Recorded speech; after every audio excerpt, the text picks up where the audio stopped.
سب سے پہلے یہ سمجھنا ہوگا کہ حضرت ابراہیم علیہ السلام کو حضرت اسماعیل علیہ السلام ملے کیسے.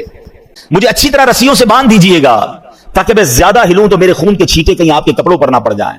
اے بابا جان مجھے سیدھا نہیں, مجھے الٹا چہرے کے بل لٹا دیجئے گا, پیشانی کے بل لٹائیے گا, کیونکہ میرا چہرہ آپ کو دیکھنا نہ پڑے.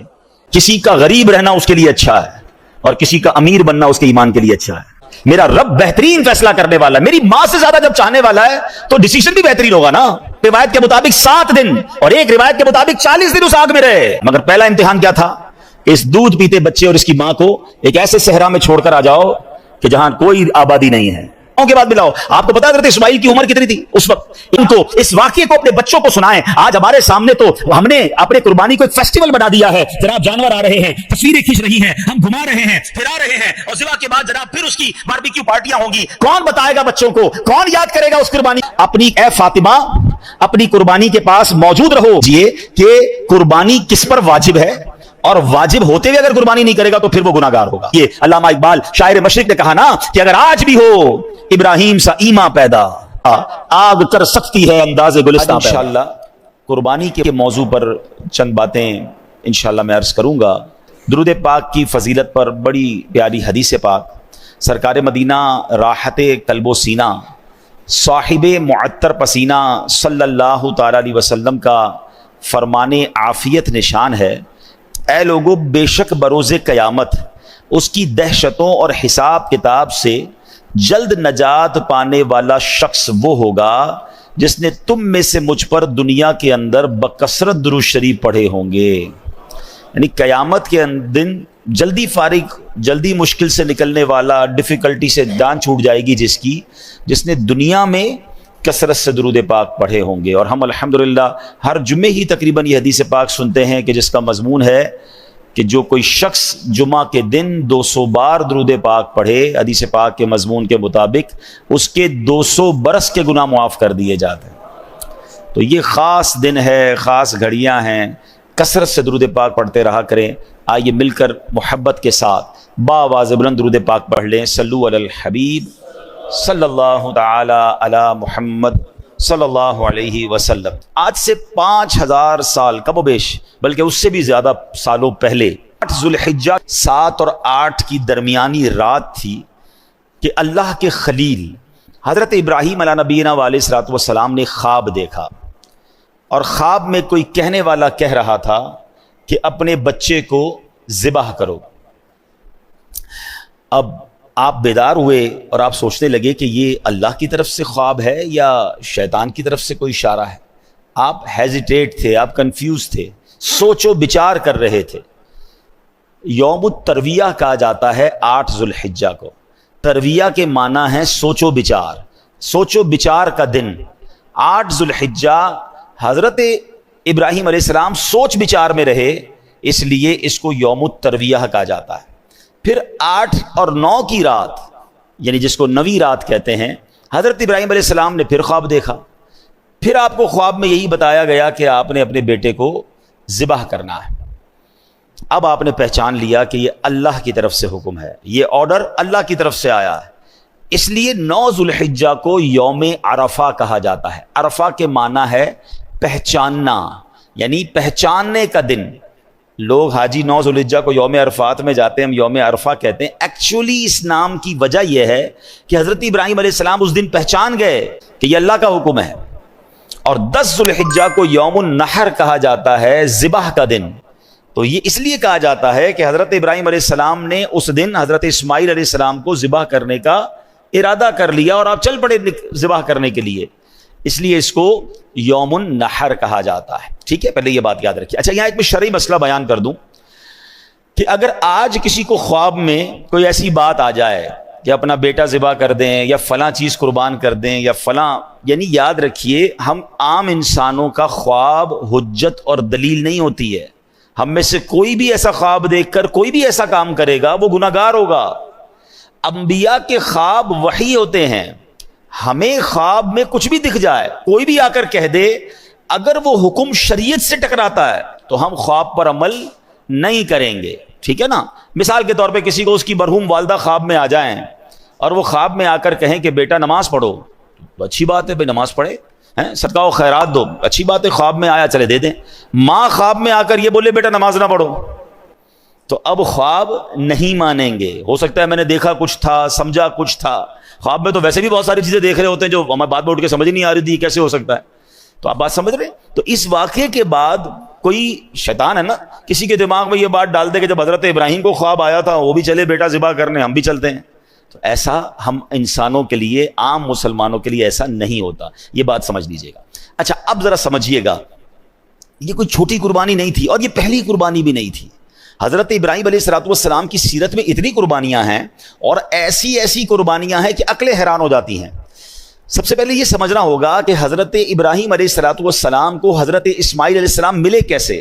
آپ کے بیٹے ہیں نا، آپ کو پتہ ہی کتنی ایج میں حضرت اسماعیل علیہ السلام پیدا ہوئے.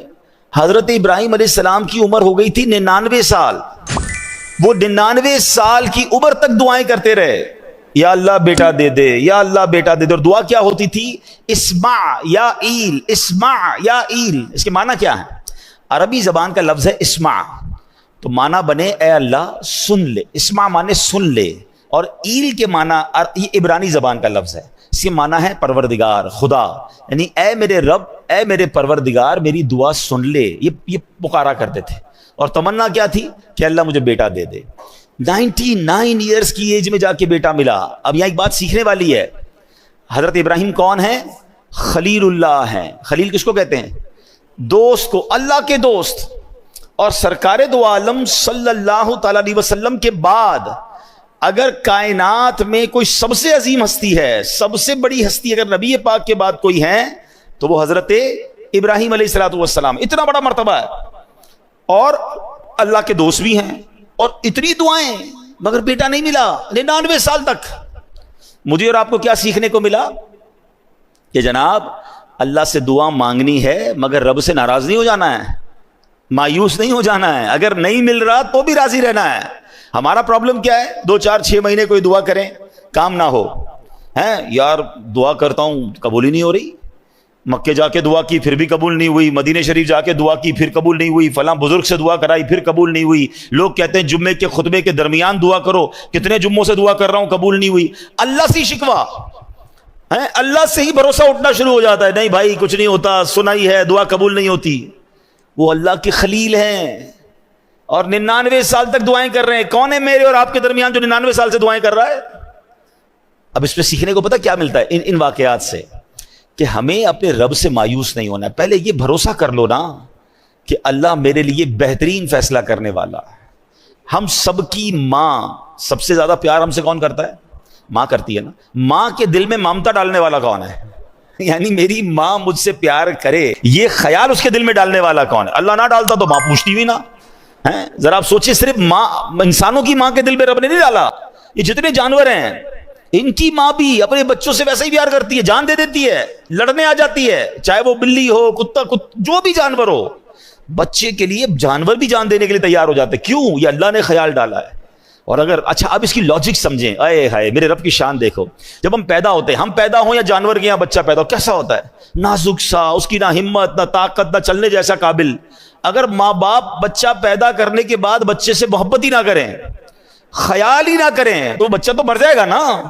اس کو تو خادم چاہیے. آپ اگر غور کریں نا، بچے کے پیدا ہوتے ہی اس کو 2 خادم چاہیے ہوتے ہیں. ایک اس کے کھانے پینے، جس کو کہیں ورزش، مالش، صفائی ستھرائی کرنے والی ایک خادمہ چاہیے بچے کو، اور ایک اس کے لیے خرچ کرنے والا بندہ بھی چاہیے. اللہ نے کیسا انتظام کیا کہ ماں بچے کی باقاعدہ خادمہ بنتی ہے. اس کی گندگی بھی صاف کر رہی ہے، اس کو روز مالش بھی کر رہی ہے، اس کو کپڑے بھی پہنا رہی ہے. وہ روئے تو ماں تکلیف میں ہے، وہ اٹھ جائے تو ماں اٹھ جائے. اس کے جسم میں اللہ نے ایسی خوراک دی کہ ماں اسے دودھ بھی پلا رہی ہے. یعنی اللہ نے کیسی ہم سب کے لیے انتظام کیا کہ اس کے دل میں ایسی چیز ڈال دی کہ وہ اپنے آرام نہیں دیکھے گی، بچے کا آرام دیکھے گی. اچھا ماں سب کچھ کرے، پیسے ہی نہ ہو ماں کے پاس، تو بچے کو کپڑے کہاں سے پلائے گی، دوائیں کہاں سے دے گی؟ اب باپ کے دل میں رحم ڈالا کہ باپ اپنی جیب سے اپنی خواہشات کو مارتا ہے، اپنے بچے کی خواہشات پوری کرتا ہے. کیا شاندار انتظام میرے رب نے ہم سب کی پرورش کے لیے کیا. مگر اس سارے انتظام کو کرنے والا ہے کون؟ اللہ ہے نا. وہ کتنا پیار کرتا ہے ہم سے. پہلے یہ اطمینان کر لو کہ میری ماں سے کئی گنا زیادہ پیار میرا رب مجھ سے کرتا ہے. ٹھیک ہے؟ تو جب رب مجھ سے اتنا پیار کرتا ہے اور وہ نہیں دے رہا ہے، میں مانگ رہا ہوں پھر بھی نہیں دے رہا ہے، میں رو رہا ہوں پھر بھی نہیں مل رہا ہے، تو پھر یقین کر لو نا یہی میرے لیے بہتر ہوگا، یہی میرے لیے اچھا ہوگا۔ میں نے کئی بار اپنے بیانات میں ایک ایگزامپل دی ہے سمجھانے کے لیے، آج پھر دے دیتا ہوں، شاید کسی کا دل میں اطمینان آ جائے۔ کئی لوگ ہوتے ہیں بیچارے پریشان ہوتے ہیں اور کنفیوز بھی رہتے ہیں، یار دعائیں مانگتے ہیں پتہ نہیں کیوں مسئلہ حل نہیں ہو رہا۔ مثال دیتا ہوں، چلے ایک ایگزامپل۔ آج کل گرمی کے دن ہیں، سب کو جی چاہتا ہے آئس کریم کھانے کا، شربت پینے کا، کولڈ ڈرنک پینے کا، لیکن اگر آپ کے کوئی چھوٹا بچہ ہو، بھائی ہو، اس کا گلا خراب ہو جائے، فلو ہو جائے اسے، ٹھیک ہے، نزلہ بھی ہو جائے، بخار ہو جائے، اور اب وہ رو رہا ہے کہ ابو میں نے آئس کریم کھانی ہے، یا ابو جی میں نے کولڈ ڈرنک پینی ہے، آپ کیا کریں گے؟ کھلائیں گے اسے؟ بتائیے نا، کولڈ ڈرنک پلائیں گے؟ اچھا وہ رو رہا ہے، نہیں میں نے پینی ہے، وہ بہت زور زور سے رو رہا ہے، آپ پلا دیں گے اسے؟ اچھا آپ کا کوئی دوست برابر میں آپ کے بیٹھا ہے، وہ کہے یار کیسے ظالم والد ہو یار، بچہ رو رہا ہے، پلا دو نا اسے آئس کریم، دے دو آئس کریم، کھلا دو یا کولڈ ڈرنک پلا دو۔ آپ ایک جواب دیں گے، میں والد ہوں، مجھے پتا ہے میرے بچے کو کب کیا دینا ہے، ابھی دوں گا بیمار ہو جائے گا، ابھی دوں گا اس کا گلا اور خراب ہو جائے گا، اس کو رونے دو، اس کو نہ دینا اس کے لیے اچھا ہے۔ ایسا ہی ہے نا؟ اب ذرا دل کے کانوں سے میرا جملہ سننا، آپ والد ہیں، آپ کو پتا ہے بچے کو کب کیا دینا ہے، میرے خالق کو نہیں پتا مجھے کب کیا دینا ہے؟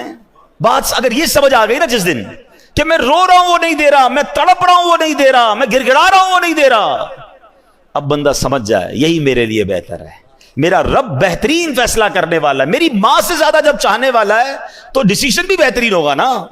اور ایسا لکھا کتابوں میں، روایتوں میں یہ مضمون ہے، کسی کا غریب رہنا اس کے لیے اچھا ہے اور کسی کا امیر بننا اس کے ایمان کے لیے اچھا ہے، کیونکہ اگر اس کو غریب کو امیر بنا دیا جاتا تو وہ پیسے کے اندر ایسا گم ہو جاتا کہ آگے جا کے اس کا ایمان بھی برباد ہو جانا تھا۔ تو رب جانتا ہے کہ اس کا غریب رہنا بہتر ہے، کسی کو امیر بنایا اس کے لیے دنیا اور آخرت کے امیر رہنا اچھا تھا، غربت ہوتی تو کہیں یہ کفر کر لیتا، تو ہمیں نہیں پتا ہوتا یہ اللہ کی تقسیم ہے، کوئی صحت مند رہتا ہے، کوئی بیمار رہتا ہے، کوئی خوش رہتا ہے، کوئی پریشان رہتا ہے، ارے یہ رب کے فیصلے ہیں، وہ ہم سے بہتر جاننے والا ہے۔ اور بعض اوقات جب نہیں ملتا نا اور اس کے کچھ عرصے بعد ملتا ہے تو عقل حیران ہو جاتی ہے کہ واقعی کمال فیصلہ تھا، یہی میرے لیے بہتر تھا۔ بے اولاد روتے ہیں اولاد نہیں مل رہی ہیں، در در جاتے ہیں دعائیں کرتے نہیں ملتی اولاد، کیا پتہ ایسی اولاد لکھی ہو اس کے نصیب میں کہ جو بڑے ہو کر ماں باپ کو مار کے گھر سے ہی نکالنا تھا۔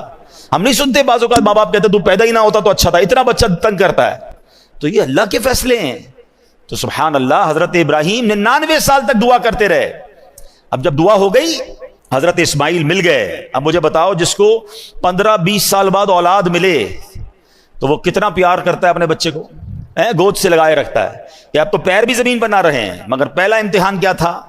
اس دودھ پیتے بچے اور اس کی ماں کو ایک ایسے صحرا میں چھوڑ کر آ جاؤ کہ جہاں کوئی آبادی نہیں ہے۔ آپ امیجن کر سکتے ہیں کہ آپ اپنی زوجہ اور اپنے بچے کو کسی میدان میں ریگستان میں چھوڑ کر آ جائیں، اور وہ بھی وہ بچہ جو اتنی دعاؤں کے بعد ملا ہو، مگر اللہ کا حکم تھا آپ چھوڑ کر آ گئے۔ وہ واقعہ طویل ہے، پھر کسی دن اس کو ڈسکس کریں گے۔ آپ نے سنا ہوگا کہ کس طرح بی بی ہاجرہ جو ہے صفا مروہ کے درمیان دوڑی، کس طرح حضرت اسماعیل کے قدموں سے زمزم جاری ہوا، اور پھر کس طرح مکہ آباد ہوا۔ سبحان اللہ، مگر پہلے قربانی تو سوچو کیسی تھی کہ ماں ہے، بچہ ہے، تھوڑا سا پانی اور کھانا ہے اور وہ ختم ہو گیا، اور اب کچھ نہیں ہے مگر اللہ پر بھروسہ ہے۔ اس خاندان کی قربانیاں تو سوچو۔ پھر اللہ نے حضرت ابراہیم اور حضرت اسماعیل سے کعبے کی تعمیر کروائی، وہ مقام ابراہیم جس پر کھڑے ہو کر حضرت ابراہیم نے کعبے کی تعمیر کی۔ سبحان اللہ، یہ کیسا اللہ کے نبی کا معجزہ ہے کہ 5000 سال سے زیادہ عرصہ گزر چکا ہے، جو مکے گئے ہیں انہیں پتا ہے کہ آج بھی اپنی آنکھوں سے حضرت ابراہیم کے قدموں کے نشان ہم دیکھتے ہیں، اور وہ پتھر ویسے ہی سلامت ہے۔ دنیا میں کوئی پرانی سے پرانی عمارت 700 800 1000 سال کے بعد ختم ہو جاتی ہے، گر جاتی ہے، نام و نشان مٹ جاتا ہے۔ یہ 5000 سال سے زیادہ عرصہ ہو گیا ہے، یہ پتھر کھلے آسمان تلے موجود رہا۔ علماء کہتے ہیں کہ ہزاروں بارشیں دیکھی، ہزاروں آندھیاں دیکھی، ہزاروں موسم کی تبدیلیاں دیکھی، مگر حضرت ابراہیم کے قدموں کے نشان ویسے کے ویسے موجود ہیں۔ اور قرآن میں رب نے فرمایا وَاتَّخِذُوا مِن مَّقَامِ إِبْرَاهِيمَ مُصَلًّى، اور ابراہیم کے کھڑے ہونے کی جگہ کو اپنے لیے نماز کی جگہ بنا لو۔ اللہ اکبر، یہ مقام ہے حضرت ابراہیم، حضرت اسماعیل اور بی بی ہاجرہ رضی اللہ تعالی عنہا کا۔ لیکن ایک امتحان نہیں تھا، اب یہ والا امتحان جو میں نے آپ کو خواب سنایا کہ اپنے بیٹے کو ذبح کرو۔ اچھا، اب حضرت ابراہیم علیہ السلام نے اپنی زوجہ سے کہا کہ بیٹے کو تیار کر دو۔ حضرت اسماعیل کو تیار کیا، اور اب کمال یہ ہے کہ چلے قربان کرنے۔ جب قربان کرنے چلے تو شیطان کب یہ چاہتا کہ اتنی بڑی قربانی، اتنا بڑا جناب ثواب حضرت ابراہیم کما لیں گے؟ تو شیطان پہلے حضرت ابراہیم کے پاس آیا انسانی شکل میں. اے ابراہیم کہاں چلے ہیں؟ کہا بیٹے کو لے کے جا رہا ہوں. کہا مجھے پتا ہے آپ ذبح کرنے جا رہے ہیں. حضرت ابراہیم نے کہا کیا بیٹے کو باپ ذبح کرتا ہے؟ کہا مجھے پتا ہے آپ کو اللہ کا حکم ملا ہے. آپ نے فرمایا پھر اللہ کا حکم ہے تو میں اس پر راضی ہوں. شیطان مردود وہاں سے جا کر حضرت بی بی ہاجرہ کے پاس جاتا ہے. اب ماں کتنا پیار کرتی ہے بچے سے، وہ بھی بچہ وہ جو اتنی دعاؤں کے بعد ملا ہو. آپ کو پتا ہے حضرت اسماعیل کی عمر کتنی تھی اس وقت؟ ایک روایت کے مطابق 7 سال اور ایک روایت کے مطابق 13 سال. کیا عمر ہوتی ہے یہ؟ حضرت ہاجرہ کے پاس جا کر کہتا ہے اے ہاجرہ تمہیں پتا ہے تمہارے شوہر بیٹے کو کہاں لے جا رہے ہیں؟ تو کہاں لے جا رہے ہیں؟ کہا ذبح کرنے لے جا رہے ہیں. کہا کیا باپ بیٹے کو ذبح کرتا ہے؟ کہاں اس لیے ذبح کر رہے ہیں کہ اللہ کا حکم ہے. بی بی ہاجرہ کہتی ہیں اگر میرے رب کا حکم ہے تو پھر ہم راضی ہیں. کیا گھرانہ ہے یہ. اب حضرت اسماعیل کے پاس چلا گیا شیطان، چھوٹی عمر ہے. کیا ہے بیٹے تمہیں پتا ہے تمہارے والد کہاں لے جا رہے ہیں؟ کہاں لے جا رہے ہیں؟ میرے والد تو کہیں مجھے کسی سے ملانے لے جا رہے ہیں، تیار کروایا تھا نا. کہ نہیں تمہیں ذبح کرنے لے جا رہے ہیں. کہتے ہیں کیا باپ بیٹے کو ذبح کرتا ہے؟ کہاں اس لیے ذبح کر رہے ہیں کہ اللہ کا حکم ہے. حضرت اسماعیل کہتے ہیں رب کا حکم ہے تو پھر میں بھی راضی ہوں. یہ لوگ تھے. ہاں اب کمال یہ ہے کہ اب حضرت ابراہیم علیہ السلام کو جب وہ سامنے آیا نا شیطان، تو فرشتوں نے کہا اس کو کنکر مارے ہیں. آپ نے ایک بار کنکر مارے، تھوڑا آگے گئے فرشتے نے کہا پھر کنکر مارے، آپ نے پھر پتھر مارے، پھر آگے گئے پھر کنکر مارے. یہ جو آج حاجی جمرات کی رمی کرتے ہیں شیطان کو کنکر مارتے ہیں، اللہ نے حضرت ابراہیم خلیل اللہ اپنے خلیل کی وہ ادا ایسے باقی رکھی ہے کہ جب تک شیطان کو کنکر نہیں ماریں گے حاجیوں کا واجب ادا نہیں ہوگا. اللہ اکبر. پتا چلا کہ رب نے اپنے پیارے کی ادا کو کیسے باقی رکھا ہے. اچھا اب جناب کیا ہوا؟ حضرت ابراہیم علیہ السلام نے تو ایک اور کمال یہ کیا کہ اپنے بیٹے سے پھر مشورہ بھی کر لیا. اور یہ جو کانورزیشن ہے، یہ جو بات چیت ہے باپ بیٹے میں، اللہ نے اس کو قرآن میں ذکر کیا ہے.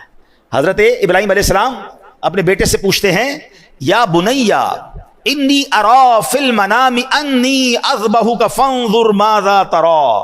وہ کہتے ہیں کہ اے میرے بیٹے میں نے خواب دیکھا کہ میں تجھے ذبح کرتا ہوں، اب تو دیکھ تیری کیا رائے ہے. ہیں بیٹا تو بتا تیری کیا رائے ہے. پوچھ لیا آپ نے ڈائریکٹ. اب حضرت اسماعیل کا ذرا جواب سنیں. کیسا بیٹا ہے یہ، کیسی تربیت ہے. حضرت اسماعیل کہتے ہیں یا ابت افعل ما تؤمر، اے میرے والد کیجئے جس کا آپ کو حکم ہے. خدا نے چاہا تو قریب ہے آپ مجھے صابر یعنی صبر کرنے والا پائیں گے. اللہ اکبر. اب حضرت اسماعیل نے بڑی انوکھی بات کی حضرت ابراہیم سے. کہتے ہیں بابا جان ایک کام کیجئے گا، ذرا چھری کو تیز کر دیجئے گا تاکہ مجھے ذبح ہوتے ہوئے تکلیف کم ہو. مجھے اچھی طرح رسیوں سے باندھ دیجئے گا تاکہ میں زیادہ ہلوں تو میرے خون کے چھینٹے کہیں آپ کے کپڑوں پر نہ پڑ جائیں. اے بابا جان مجھے سیدھا نہیں، مجھے الٹا چہرے کے بر لٹا دیجئے گا، پیشانی کے بل لٹائیے گا کیونکہ میرا چہرہ آپ کو دیکھنا نہ پڑے. اور جب مجھے ذبح کر لیں تو میرا یہ جو لباس ہے نا یہ میری ماں بی بی ہاجرہ کو دے دیجئے گا تاکہ ان کو کچھ تسلی ہو جائے. آپ سوچ سکتے ہیں یہ باپ بیٹے کی کانورسیشن، یہ کیسی قربانی تھی. اور ایسے ہی ہوا. حضرت ابراہیم علیہ السلام نے اپنے بیٹے کو رسیوں سے باندھ دیا، چھری کو تیز بھی کر لیا، پیشانی کے بل بھی لٹا دیا. اور سبحان اللہ آپ کے لیے جو حکم تھا، آپ کا جو کام تھا، جو بندگی تھی آپ نے کر دی. وہ تو کر چکے جو کرنی بشر کی ہے. آپ نے چھری کو پھرا دیا. مگر سبحان اللہ میرا رب چاہے تو چھری بھی کام نہ کرے نا. چھری نے کاٹا نہیں. یہاں یہ بات بھی سمجھنی ہے. حضرت ابراہیمی کے 2 واقعات ہیں جو پھر ہمیں توکل سکھاتے ہیں. آپ وہ واقعہ پھر کبھی ڈسکس کریں گے، لیکن ماشاءاللہ آپ نے سنا ہوگا کہ حضرت ابراہیم علیہ السلام کو نمرود نے ایک آگ لگائی تھی جس میں ڈالا گیا تھا. آگ کا کام کیا ہے بتاؤ نا؟ جلانا ہے نا. آگ نے جلایا نہیں نا. کیا ہوا؟ اتنی بڑی آگ تھی، آپ کو تھرو کر دیا گیا آگ میں. اور 1-2 منٹ نہیں، آپ ایک روایت کے مطابق 7 دن اور ایک روایت کے مطابق 40 دن اس آگ میں رہے، مگر آپ کا بال بھی بیکا نہیں ہوا. تو پتا کیا چلا کہ آگ کا کام جلانا ہے، مگر رب چاہے تو آگ نہیں جلائے گی. چھری کا کام کاٹنا ہے، مگر میرا رب چاہے تو پھرا دے کوئی چھری، مگر چھری نے کاٹنا نہیں ہے.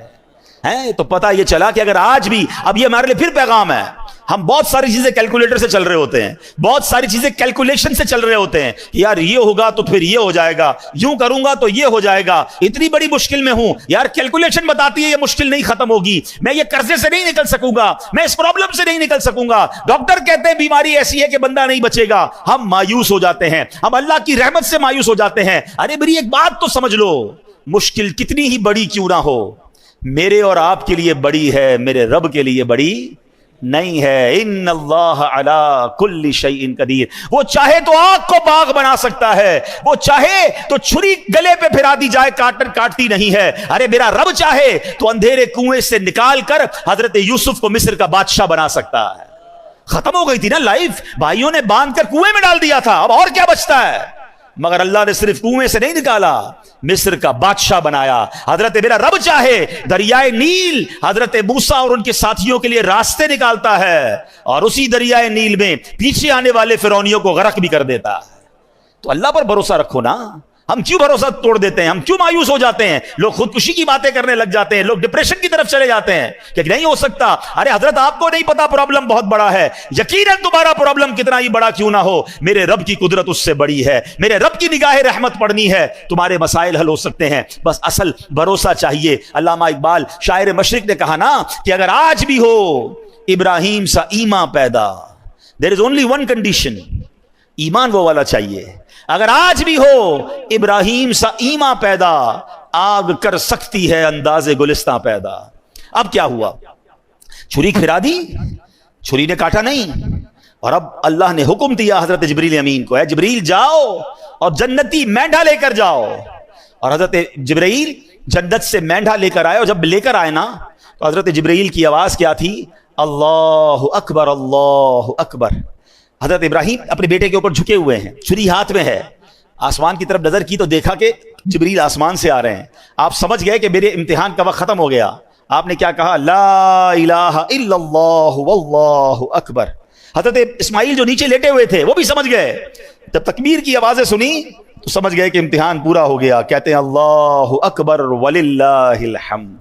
یہ جو عید کے دن تسبیح پڑھتے ہیں نا, اس کا ذرا سینیریو سمجھیے, اس کا پس منظر اور بیک گراؤنڈ سمجھیے. یہ کتنی مبارک تسبیح ہے کہ اس کے شروع کے الفاظ حضرت جبریل کی زبان سے نکلے ہیں, اس کے درمیان کے الفاظ حضرت ابراہیم کی آواز میں نکلے ہیں, اور آخری الفاظ حضرت اسماعیل کی زبان سے نکلے ہیں. ہم تو تسبیح نارملی پڑھ لیتے ہیں, مگر اس سینیریو کو, اس قربانی کو, اس عظیم واقعے کو تو یاد کیا کرو. بلکہ میرے پیارے اسلامی بھائیوں, اس بیان کو, اس واقعے کو اپنے بچوں کو سنائیں. آج ہمارے سامنے تو ہم نے اپنے قربانی کو ایک فیسٹیول بنا دیا ہے. جناب جانور آ رہے ہیں, تصویریں کھنچ رہی ہیں, ہم گھما رہے ہیں, پھرا رہے ہیں, اور ذبح کے بعد جناب پھر اس کی باربیکیو پارٹیاں ہوں گی. کون بتائے گا بچوں کو, کون یاد کرے گا اس قربانی کو؟ ارے سوچو تو صحیح, 99 سال کی دعاؤں کے بعد بیٹا ملا تھا اور اس کو ذبح کرنے چلے تھے. ہمیں کہا گیا صرف جانور قربان کر دو. ذرا سوچیے اگر ہم سے کہہ دیا جائے کہ کم از کم زندگی میں ایک بار سب اپنا اپنا بچہ ذبح کرو, ہم کرتے, ہم کر پاتے ہیں؟ یا نماز کے لیے ٹائم نہیں ہے لوگوں کے پاس,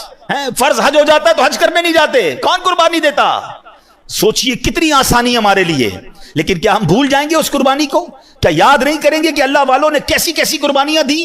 اللہ ان کے صدقے ہمیں کچھ اپنے معمولات کو سدھارنے کی توفیق عطا فرمائے. اب اس تسبیح کو ذرا اس تصور میں تو پڑھیے نا کہ سبحان اللہ, پہلے حضرت جبرائیل کا کہہ رہے ہیں, اور پھر حضرت ابراہیم, اور آخر میں حضرت اسماعیل. مل کر پڑھیں گے, اللہ اکبر اللہ اکبر لا الہ الا اللہ واللہ اکبر اللہ اکبر وللہ الحمد اللہ اکبر اللہ اکبر لا الہ الا اللہ واللہ اکبر اللہ اکبر وللہ الحمد اللہ اکبر اللہ اکبر لا الہ الا اللہ واللہ اکبر اللہ اکبر وللہ. چلے اس تسبیح کا طریقہ بھی سمجھ لیں کہ عید الاضحیٰ کے لیے جب آپ چلیں گے تو آپ نے اس کو بلند آواز سے پڑھنا ہے. جب گھر سے نکلے نماز عید کے لیے تو بقرہ عید میں بلند آواز سے پڑھیں, اور عید الفطر میں اس کو پست آواز سے پڑھنا ہوتا ہے. عید کی نماز کے لیے آنے کا ایک اور سنت طریقہ یہ ہے کہ عید کی نماز کے لیے ایک راستے سے آئیں اور دوسرے راستے سے آپ نے واپس جانا ہے. اور سبحان اللہ وہ تو بچہ قربان کرنے گئے تھے اور اللہ نے قربانی کیسے قبول فرمائی, مگر ہم جو جانور قربان کر رہے ہیں اللہ کی مہربانی دیکھیں اس پر ثواب کتنا بڑا عطا فرمایا. حدیث پاک میں آتا ہے قربانی کرنے والے کو قربانی کے جانور کے ہر بال کے بدلے میں ایک نیکی ملتی ہے. جتنے بال ہوتے ہیں جانور پر اتنی نیکیاں ملتی ہیں. ایک اور حدیث پاک, جس نے خوش دلی سے طالب ثواب ہو کر قربانی کی تو وہ آتش جہنم سے حجاب یعنی روک ہو جائے گی. یعنی اگر خوش دلی کے ساتھ, بوجھ سمجھ کر نہیں, یا اللہ تیرا شکر تو نے قربانی کرنے کی توفیق دی, اور اللہ کے لیے قربانی ہو, دکھاوے کے لیے نہیں. آج کل تو قربانی کو بھی جناب ایک اسٹیٹس سمبل بنا لیا گیا ہے. میں نہیں کہتا جانور اچھے قربان نہ کریں, بہترین جانور قربان کریں. اللہ نے دیا ہے, مہنگے سے مہنگا جانور قربان کرو, یا اللہ تیری مہربانی تو نے اتنا مال دیا. لیکن وہ اس لیے نہیں کہ شو آف, میں سب سے بڑے جانور لایا ہوں, میرے نام ہوگا, میرا جناب اس کے بعد اس لوگوں میں واہ واہ ہوگی. اگر یہ نیت ہے تو پھر ثواب نہیں ملنا, اللہ کی رضا کے لیے. ہاں ہم پتہ ہے قربانی کے لیے ایک دعا پڑھتے ہیں, میں آگے وہ دعا بھی سناؤں گا, اس میں بھی یہی مقصد ہے. ایک اور بڑی پیاری حدیث پاک, پیارے آقا علیہ الصلوۃ والسلام نے اپنی پیاری صاحبزادی خاتون جنت بی بی فاطمہ الزہرا رضی اللہ تعالیٰ عنہا سے فرمایا, اپنی اے فاطمہ اپنی قربانی کے پاس موجود رہو, کیونکہ اس کے خون کا پہلا قطرہ گرے گا اور تمہارے سارے گناہ معاف کر دیے جائیں گے. قربانی کے وقت قربانی کے پاس موجود رہنا ہے. ہاں اب یہاں یہ سمجھ لیجئے کہ قربانی کس پر واجب ہے, اور واجب ہوتے ہوئے اگر قربانی نہیں کرے گا تو پھر وہ گناہگار ہوگا. بلکہ فتاوی امجدیہ میں ہے کہ اگر کسی پر قربانی واجب ہے اور اس وقت اس کے پاس پیسے نہیں ہیں تو قرض لے کر یا کوئی چیز فروخت کر کے بھی قربانی کرے, یہ ضروری ہے. ٹھیک ہے, اچھا واجب کس پر ہے, اب یہ سمجھ لیتے ہیں کہ قربانی واجب ہونے کے لیے کتنا مال ہونا چاہیے. ہر بالغ مقیم یعنی مسافر نہ ہو, مقیم ہو, مسلمان مرد و عورت مالک نصاب پر قربانی واجب ہے. اب مالک نصاب کون ہوتا ہے, اصل چیز تو یہ سمجھنی ہے نا, عقل والا ہو, پاگل نہ ہو, بالغ ہو اور مقیم ہو. اب مالک نصاب کون ہے, مالک نصاب ہونے سے مراد یہ ہے کہ اس شخص کے پاس 52.5 تولہ چاندی یا اتنی ہی مالیت کی رقم, یا اتنی مالیت کا تجارت کا مال, یا اتنی مالیت کا حاجت اصلیہ کے علاوہ سامان ہو. آلموسٹ سمجھ لیں کسی کے پاس اتنے پیسے ہوں, یا اتنا مال تجارت ہو, سونا چاندی ہو, یا اپنی حاجت اصلیہ ضرورت کی چیزوں سے زیادہ سامان ہو گھر میں یا کہیں پر, تو اب اس پر, اور جو اگر اس پر جو قرضہ ہو وہ مائنس کرنے کے بعد, تو پھر اس پر یہ نصاب باقی رہے گا, تو یہ جناب قربانی اس پر واجب ہو جائے گی. قربانی کے دنوں میں اگر یہ اتنے پیسے ہیں تو اس کو قربانی کرنی ہوگی. اب اس میں ایک اور غلطی لوگ کیا کرتے ہیں, پورے گھر کی طرف سے ایک قربانی کر دیتے ہیں, ایک بکرا لے آئے. نہیں, ہاں اگر آپ مالک نصاب ہیں, آپ پر ہی قربانی واجب ہے تو پھر ٹھیک ہے, آپ ایک بکرا کر لیں یا قربانی بڑے جانور میں ایک حصہ کر لیں. لیکن اگر آپ پورے گھر والوں کی قربانی کرنا چاہتے ہیں تو پھر سب کا حصہ الگ الگ ہونا چاہیے. ایسا نہیں ہو سکتا کہ ایک بکرے میں 4 لوگ حصہ ملا لیں تو کسی کی بھی قربانی نہیں ہوگی, یاد رکھیے گا. ٹھیک ہے, بڑے جانور میں 7 حصے ہوتے ہیں. بلکہ یہاں تو میں مشورہ دوں گا جن کو اللہ نے نوازا ہے وہ اپنی, اپنے گھر والوں کی, اپنے بچوں کی بھی قربانی کریں. نابالغ بچوں کی قربانی واجب نہیں ہے, مگر اللہ نے دیا ہے تو کرنی چاہیے. ہاں بالغ افراد کی قربانی کریں گے, آپ اپنی زوجہ کی کر رہے ہیں, اپنے بالغ بچوں کی کر رہے ہیں, بھائی بہنوں کی کر رہے ہیں, والدین کی کر رہے ہیں, تو ان سے اجازت لینی ضروری ہوگی کہ بھائی آپ کی قربانی میں کر رہا ہوں. اجازت لیں گے تو پھر ان کی قربانی ہو جائے گی. یا پھر انڈرسٹوڈ ہے ان کو کہ بھائی ہر بار آپ ہی کرتے ہیں, ان کو سب کو پتا ہے ہماری قربانی بھائی ابو کرتے ہیں, تو پھر بھی انڈرسٹوڈ ہے تو ٹھیک ہے. اچھا, اسی طرح ایک اور قربانی میں ہم نے بات ذہن میں رکھنی ہے کہ قربانی میں اگر کوئی عقیقے کا حصہ بھی ملانا چاہتا ہے, وہ سمجھتا ہے کہ میرے پاس ایک حصہ ایکسٹرا ہے, اگر کسی کا عقیقہ باقی ہے تو وہ بھی کیا جا سکتا ہے. قربانی میں مشورہ یہ دوں گا کہ اگر جس کو اللہ نے وسعت دی ہے تو سرکار دو عالم صلی اللہ تعالی وسلم کے ایصال ثواب کے لیے بھی قربانی کرے.